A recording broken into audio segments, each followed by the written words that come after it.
reporting from my childhood home in the exotic suburbs of Chicago, Illinois, where I have been visiting from the UK since early March, and I was supposed to be returning to the UK on April 1st actually, but April Fools!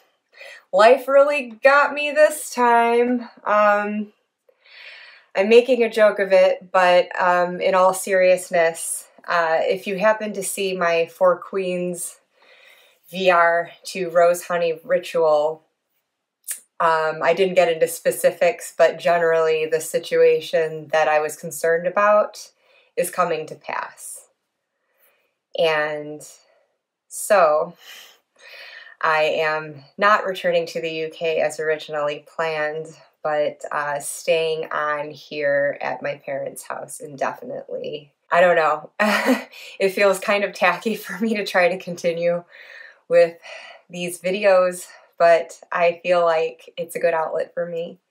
And as a caregiver, I'm trying to remind myself to still make time and space for the things that bring joy. And yeah, so in any case, here I am. And like I said, I was gone the majority of March. So most of the videos that posted at my channel during that time, my creative woo writing videos, my tarot to go toolkit, my little workspace walkthrough, all of that had been pre-recorded and scheduled through the end of the month, thinking that I would be back in time to film something for the beginning of April, but nope. So I am having to improvise a great deal here because I don't have my full deck collection here, so I'm pretty limited in what I can do. I was hoping to do a bunch of VRs this month too, finally, but what can I do? So bear with me as I just try to roll with the punches here and try to come up with somewhat decent content for you to view if I am so blessed to have you joining me. I thought that I would do a quick recap of the decks that I worked with through the month of March. And it was limited, again, because I traveled most of the month, but for the first week, when I was still home, at my home, I had mentioned back in my February flashback video that when I was working already with the Yonasa Yaos 6th edition tarot, that I thought I would keep that on my table and bring in the 5th edition as a nice supplement to it. I like to work with the 5th edition in the spring because it's predominantly green and it matches the outdoors, getting greener with every day as things start to bloom.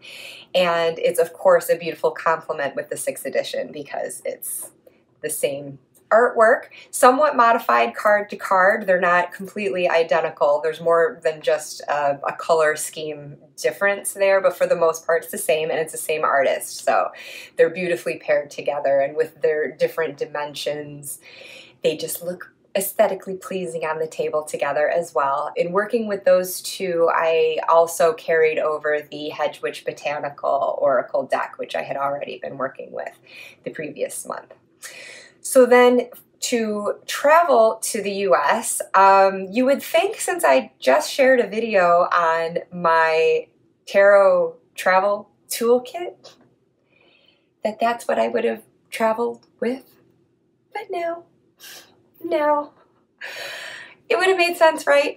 I didn't, and I did actually want to, and of course initially considered that, but a couple of things. I actually was trying to travel very lightly coming here, and I only packed a duffel bag and a small backpack for 3 weeks. I also was bringing stuff that I was needing to ship to different people once I arrived here, and so I actually had to make room for these other things. It is a compact bag, but you know, it's bulky enough that I just didn't have as much space for it.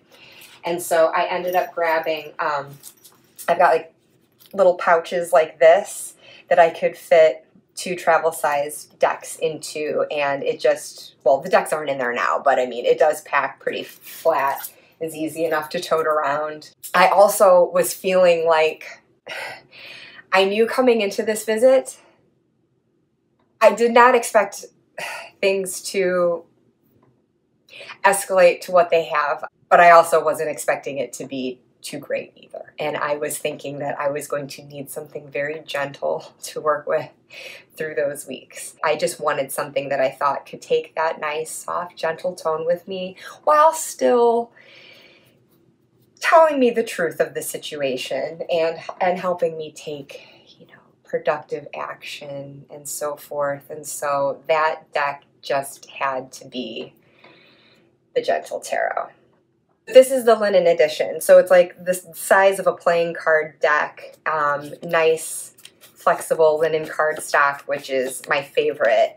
And it had white edges, but I used a Tombow yellow gold, number 026, to just sort of imitate that matte gold gilding that's on the original size deck and the mini edition. But in any case, I'm sure everyone's quite familiar with this. Oh, sorry, I've got reversals in here, so some may be showing up upside down. Oh my gosh, what's going on here? But yeah, there is just something, oh, here we go.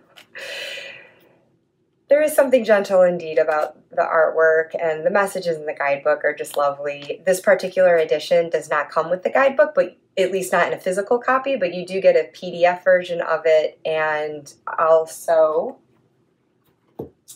some extra cards. There's a little welcome here, and there's something you can do for setting an opening intention for the deck, as well as a closing intention, and then you have cards like this that just give brief blurbs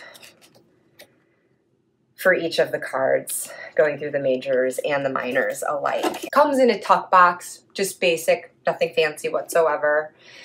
But yeah, this has been delivering wonderful messages to me through the month. It was really nice just having this deck to focus on without having my whole collection around me to tempt me to something else. Just being able to focus with this and have the continuity of this gentle voice and the lovely guidance in the accompanying guidebook.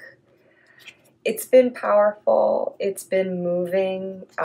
This is a card that certainly came up for me, and I just am really appreciative of it. And yeah, I think it's one that I'm going to want to continue to travel with. I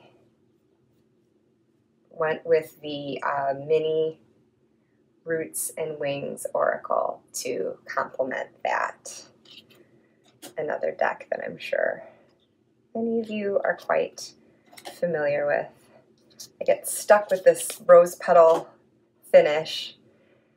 It's not my favorite cardstock, but it's nice. And again, these images are just calming for me, but it's also a truth teller. It's not going to sugarcoat, and neither does the Gentle Tarot. And so again, that's what I really appreciate. I want a soft touch, but I don't want sugarcoating. Yeah, these two have been a beautiful, beautiful pairing. That's basically my month of March, where decks go amidst the madness. Not limited to basketball this month, that's for sure. But interestingly enough, the tournament has been lovely diversion for all involved. It's good to have something like that one can focus on. So I'm going to leave it at that for this first out of town video that I am slapping together to get something out there to you. Sorry I didn't have more decks to show at this point, but I actually will have more in the next video, which I will explain as I attempt to do a VR and maybe two with the limited resources at my disposal. So if you have had a great March working with decks that have just really captured the vibe of the season or just captured the vibe of your life in the past month, I would love to hear what you've been working with. Thank you so much for watching if you're visiting me today, and I'd love to hear from you in the comments. I will try to get another video out soon then to discuss a few more decks, and yeah. All right, everyone, take care. Bye-bye.